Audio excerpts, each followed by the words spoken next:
To को हटाना है और सो को लाना है। जी हाँ, आज का हमारा टॉपिक भी बिल्कुल ही ऐसा ही है। नमस्कार दोस्तों, मेरा नाम है अंकित और आप सबके सामने फिर से आ चुका हूँ आपके अपने यूट्यूब चैनल में एक नए टॉपिक को लेकर। और आज हम सीखने वाले इस क्लासेस में रिमूवल ऑफ टू के बारे में। तो चलिए स्टार्ट करते हैं।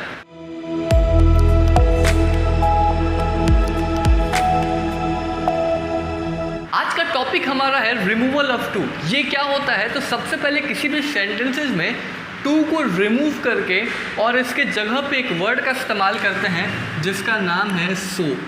कई बार आपके एग्जामिनेशंस पे भी इस प्रकार के क्वेश्चंस आते हैं एरर डिटेक्शन से रिलेटेड। एरर डिटेक्शंस पे इस प्रकार के क्वेश्चंस काफ़ी पूछे जाते हैं। अगर आप बोर्ड एग्जामिनेशंस देने वाले या फिर किसी भी कॉम्पिटिटिव लेवल एग्जामिनेशंस आप देते हैं तो वहाँ पे एरर डिटेक्शन से रिलेटेड क्वेश्चंस आता है। यानी कि वहाँ पे आपको टू को रिमूव कर उस सेंटेंस का मीनिंग बिना चेंज किए हुए ही वैसे किस वर्ड का इस्तेमाल कर दें जिससे मीनिंग बिल्कुल ही चेंज ना हो, तो वो वर्ड सो है। तो यहाँ पर हम इसी चीज़ों को सीखने वाले हैं कि टू को रिमूव करके किस तरीके से सेंटेंसेस को हम बनाते हैं। जहाँ पे क्वेश्चंस प्रैक्टिस के लिए हैं, सभी प्रैक्टिस को करके सारे डाउट्स क्लियर करेंगे। तो चलिए समझते हैं सबसे पहला क्वेश्चन क्या है। सबसे पहला क्वेश्चन है he is too weak to walk. वो बहुत ही ज़्यादा कमज़ोर है। टू का मतलब होता है क्या, what is the meaning of too? तो टू का मतलब होता है कोई चीज़ या तो बहुत ही अच्छा है या तो कोई चीज़ बहुत ही बुरा है या फिर बहुत ही अच्छा है। इसका इस्तेमाल किसी सेंटेंसेस में नेगेटिव और पॉजिटिव दोनों ही तरीके से हो सकता है। He is too weak, he is too strong, दोनों ही हो सकता है। वो बहुत ही ज़्यादा मजबूत है, वो बहुत ही ज़्यादा कमज़ोर है। तो सेंटेंसेस में टू का इस्तेमाल किसी के व्यक्ति के गुण के बारे में बताने के लिए पॉजिटिव तरीके से और नेगेटिव तरीके से, दोनों ही तरीक़ों से कर सकते हैं। He is too weak to walk, वो बहुत ही ज़्यादा कमज़ोर है वॉक करने के लिए। किस लिए कमज़ोर है?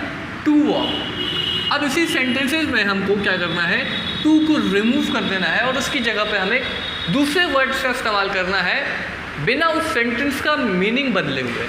तो क्या इस्तेमाल करेंगे? हम बोल सकते हैं ही इज़ सो वीक। उसका सो जो है, सो एक ऐसा वर्ड है जो टू के इंस्टेड में इस्तेमाल किया जाता है। He is so weak that he can not walk. ऐसे सेंटेंसेस में हमेशा हम कैन नॉट का इस्तेमाल करते हैं। दूसरे फ्रेजेस में हमेशा हम कैन नॉट का इस्तेमाल अक्सर सेंटेंसेस में करते हैं रिमूवल ऑफ टू वाले क्वेश्चंस में। दूसरा क्वेश्चन है he is too dull for a sportsman. He is too dull for a sportsman. तो इस सेंटेंसेस को बिल्कुल इसी तरीके से बनाएंगे। ही इज़ सो डल, वो बहुत ही ज़्यादा डल है। क्यों? That he can not be a sports person man. तो किसी भी सेंटेंसेस को जब हम टू से रिमूव करते हैं और उसकी जगह पे सेंटेंसेस में जब सो लिखते हैं तो दूसरा वाक्य जो होता है, दूसरा जो क्लॉज होता है, उसका भी मीनिंग थोड़ा सा चेंज करता है, लेकिन उस सेंटेंस का मतलब नहीं बदलता है। वर्ड्स चेंज किए जाते हैं लेकिन मीनिंग चेंज नहीं होता है। इसका मीनिंग भी वही है जो इसका मीनिंग है। She is too slow to win the race. वो बहुत ही स्लो है रेस जीतने के लिए। इसी सेंटेंस को दूसरे तरीके से लिखते हैं जिसका मीनिंग सेम होगा। सीता बहुत ही ज़्यादा स्लो है, that she can not win the race, इसलिए वो रेस नहीं जीत सकती है। और इस सेंटेंस में ऐसा नहीं बोला गया। इस सेंटेंस में बोला गया सीता स्लो है, रेस जीतने के लिए स्लो है, इसका मतलब वो नहीं जीत सकती है ना। इसी सेंटेंसेस को हमने नेगेटिव तरीके से अलग तरीके से बताया कि सीता स्लो है, बहुत ही स्लो है, इसी वजह से वो रेस नहीं जीत सकती है। ठीक है, चलिए आगे बढ़ते हैं। क्वेश्चन नंबर 4 तरफ। He is too old to learn new tricks. वो बहुत ही ज़्यादा ओल्ड है नए ट्रिक्स को सीखने के लिए। इसी सेंटेंस को दूसरे तरीके से कैसे लिखते हैं? He is so old that he can not learn new tricks. Next question जो है, he was too late to hear the first speech. अब इसी सेंटेंस को दूसरे तरीके से कैसे लिखते हैं? तो टू की जगह पे सो का इस्तेमाल करते हैं। ही वॉज टू लेट, तो यहाँ पे ही वॉज सो लेट लिखते हैं। He was so let that he could not. अब यहाँ पे कुड का इस्तेमाल हमने किया है क्योंकि यहाँ पे वॉज का इस्तेमाल हुआ है। यहाँ पर ध्यान देखिए एरर डिटेक्शन में आपको यही सभी चीज़ें सीखनी है।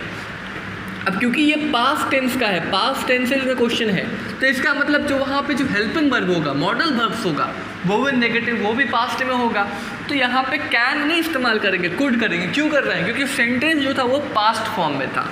तो इसलिए हमने क्या कहा, I could not play. Clear? बिल्कुल क्लियर है। चलिए आगे बढ़ते हैं क्वेश्चन नंबर 7 की तरफ। She is too shy to ask for help. वो बहुत ज़्यादा शर्मीली है मदद मांगने के लिए। तो इसी सेंटेंस को कैसे लिखते हैं दूसरे तरीके से?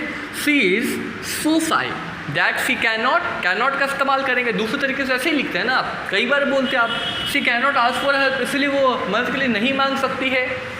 नेक्स्ट है the mountain was too high, mountain यहाँ पर फिर से वॉज आया है, यानी कि ये पास्ट में आया, फिर से यहाँ पर हम क्या करेंगे, सेंटेंसेस जब चेंज करेंगे तो इसी प्रकार से चेंज करेंगे, वहाँ पर भी हम क्या इस्तेमाल करेंगे देखिएगा। तो the mountain was too high, तो यहाँ पे हम क्या लिखेंगे, so high that one can not climb it, one can not climb it, यानी कि यहाँ पे जाओ जो कोई क्लिम्ब नहीं कर सकता है।